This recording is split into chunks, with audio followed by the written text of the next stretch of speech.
Hi everybody, and welcome to another TNT coming to you from my backyard. Just a beautiful day here. We've got 30 degrees and about a 10 to 15 knot onshore breeze, which you may or may not be able to hear in the microphone, but it is just an absolutely superb day, and I hope it is where you are as well. Now today we're talking about trade, we're talking about tariffs, we're talking about Thailand's relationship with the United States, and the news they got a couple of weeks ago in a letter that said you're going to have to pay 36% tariffs. So even though US representatives and Thai government officials had been in talks negotiating tariffs, they quickly had to scramble to try and sort something out before this August deadline. Now, putting it into perspective, about 65% of Thailand's GDP is exports, and of that, about 16% is sent to the US, China and Japan being the other two in the top three export markets for Thailand. So with all that in mind, a lot of squirming has been going on.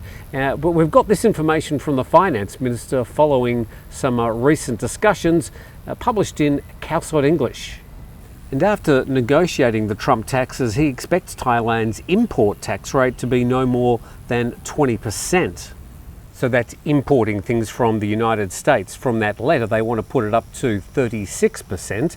At the moment, there is a scale going everywhere from 0% up to over 100%. Of course, the things with the very high tariffs seem to get a lot of the publicity, but the average tariff for importing goods from the US is below 10%, about 9.8%.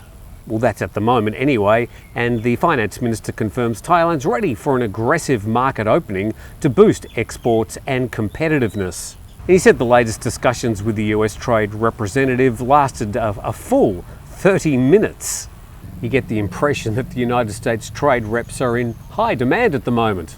And he said the atmosphere of the negotiations was smooth and considered a more in-depth discussion despite ongoing talks. He said, knowing our time was limited, we had to be direct, and I think the outcome of these talks was very good because the atmosphere was positive. It's quite a long and in-depth article from Calcite English. I'm just going through some of the main points, but I'll put a link in the description if you want to read the whole thing.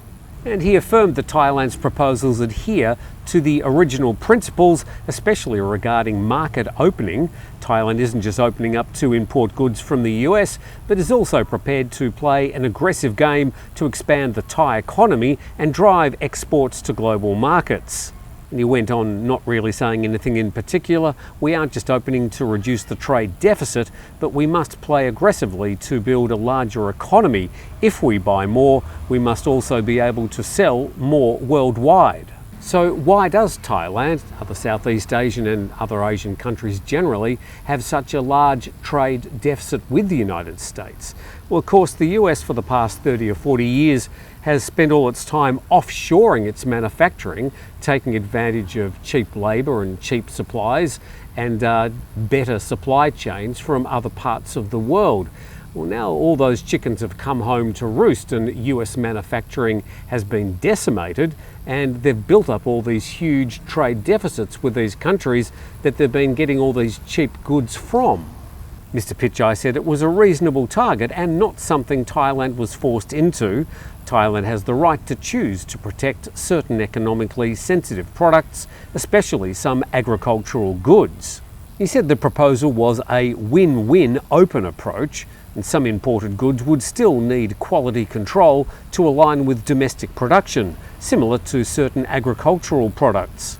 And when reporters asked if the US would collect an import tax rate lower than 20% from Thailand, Pichai indicated that the import tax rate Thailand is expected to receive would be in the same group as countries in the region, which is considered a competitive level not exceeding 20%.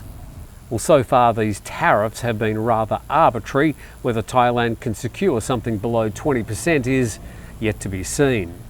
Then further down, for sensitive products like pork, which many parties are concerned about, he reiterated that no details have been finalised and further negotiations with the US side are pending. So exactly what final rate they're going to hit, we'll probably find out in the next few days or weeks. In the past, as I said, we've had the rates from 0 up to over 100%. If everything was levelled out at 20%, well, we're not really sure exactly how that would play out in the future, but that's yet to come. Other people have said that the US administration have been using these punitive tariffs as a way to sort of negotiate other things. And there was a story the last couple of days about the US trying to squeeze in a bit of a naval base as part of the sweetening of the deal. And reported in other publications, but also Thai PBS World, US Phang Nga base claim baseless, according to the Deputy Defence Minister. So what's going on here? The Thai Deputy Defence Minister denied, this was a few days ago, that the US had requested the use of a naval base in Phang Nga as part of tariff bargaining with Thailand. And the General said his ministry had not been informed of any such proposal and that he only learnt about the claims from the media.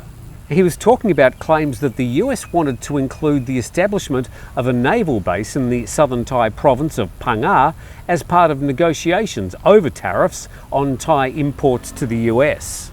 Oh dear, that's all a bit close to home. That's where I live. So the red arrow, where I live, and then the big red circle, that's a place called Thap Lamu. Just so you can see it a bit wider, the blue arrow pointing to Phuket, the red arrow pointing to Thap Lamu, the green arrow to a nice little tourist area called Khao Lak.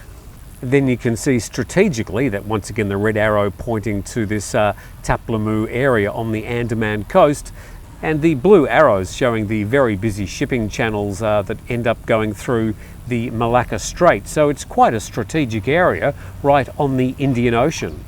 So Thap Lamu, a sleepy little assortment of piers for boats that head out to places like the Similan Islands, and also a few buildings for the Thai Navy, but otherwise fairly nondescript at the moment.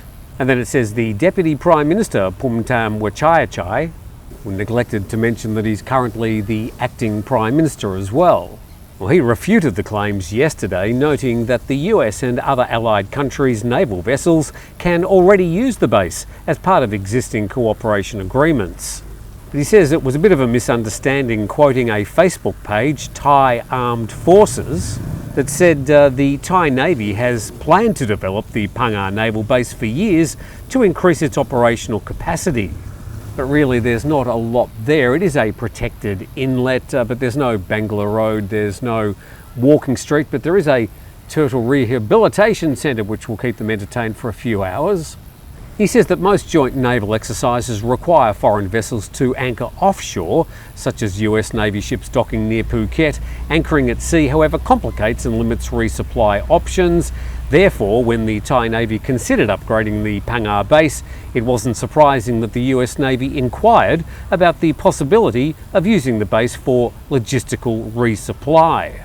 Well, although it is a natural inlet, I don't really see anything happening there, even if it's being used as a bargaining chip during these tariff discussions. The deep sea port at Phuket would be much better suited to some of the US Navy's bigger ships, and it's already got quite a lot of infrastructure there.